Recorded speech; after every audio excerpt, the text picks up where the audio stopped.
questions. I am a co-host, Coach Mack, the founding health coach of Running with Bacon, where I help women transform into the fittest and strongest mamas they can be, one small step at a time. And like always, I am joined by our co-host, Renata. Hello, everyone. I'm Renata from Nourish with Renata, your intuitive nutrition coach. I'm here to empower you to nourish your body, mind, and spirit. And today we are talking about empowering your body, because this question, it's right up your alley. I know it. We were asked, how often should I lift? What do you think? Yes. So as the resident fitness instructor of this duo, I have a lot to say in this subject. Well, let me give you my non-scientific approach to this, and I'm sure Mac will correct me or just completely delete this part of the video. Who knows?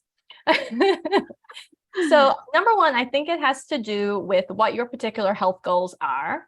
So if your goal is, for instance, to build more muscle, then you more likely would want to do more muscle resistance training or weightlifting in order to build your muscle fibers.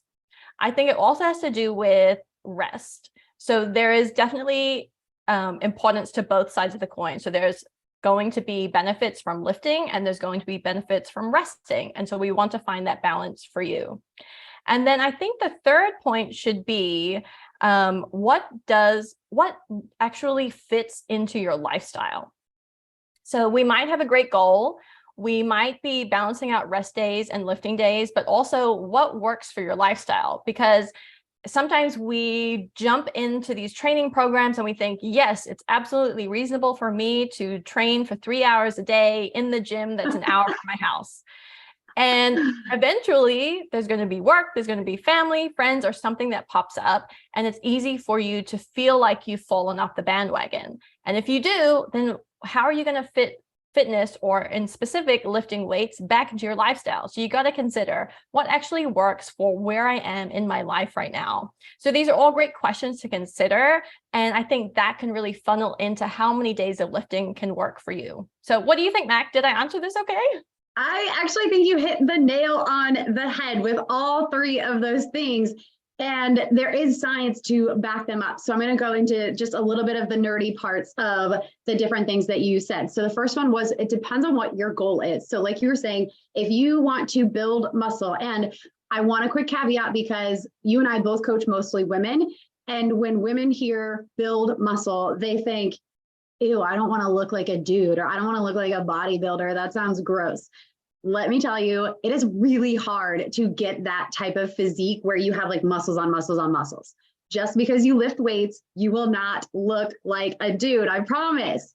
Weightlifting, resistance training, whatever you want to call it, is really, really important for overall health for women for a multitude of factors. But number one being our propensity for osteoporosis. So if you think about it, our muscles pull on bones, and like that's how we move our body. And so it actually, the stronger that we are, the stronger our bones have to be, which is a really good thing.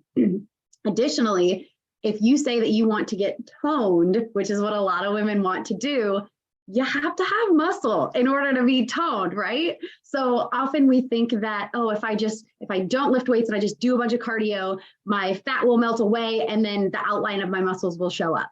And it doesn't really work that way. You have to build muscle to have underneath so that the tone can show through. So that's very much dependent on what your goal is, will determine how often you should lift. And the second thing that you mentioned is about being able to balance your training days and your rest days. So you were absolutely correct in that our muscles, in order to actually recover from lifting, we have to rest them. You can't lift the same muscle groups over and over and over and over and expect them to be able to repair themselves, because lifting is actually, you create these micro tears in your muscle, and then your body comes in and it's like, oh, hey, we should build this back stronger. And so it does, and that's how you actually gain strength, but it does require rest. And so the recommendations for just adults in the United States is 2 total body training sessions per week. For women, I would love to see 3. And I said total body. So you can break it down if you want to lift more frequently. It's like Renata's example of what fits into your life. I'm kind of combining these two. But if a 3-hour trip to the gym doesn't fit in your life, you can break it down into just 30-minute segments, grab a pair of dumbbells at home and you can do leg day, upper body day, total body day, something like that, where you can alternate. So you could theoretically lift every day if you wanted to, if you break it down like that and allow muscle groups to rest while you're training other ones. So the last part, again, what fits into your life? Yeah, you can have the best program in the world, but if your life doesn't actually allow you to do it, that's not a whole lot of help. So whatever fits into your life, then maybe figure out like your goals and your life, and then figure out how you want to break it down and what muscle groups you want to train and when. So again, you nailed it. There's just a little bit of the nerdy stuff that goes in behind it. So it's very cool that you knew all that without knowing the science behind it. Yay. Well, that's why you're here, for the nerd factor. Just kidding. No, we're nerds together. That's why it makes so much sense.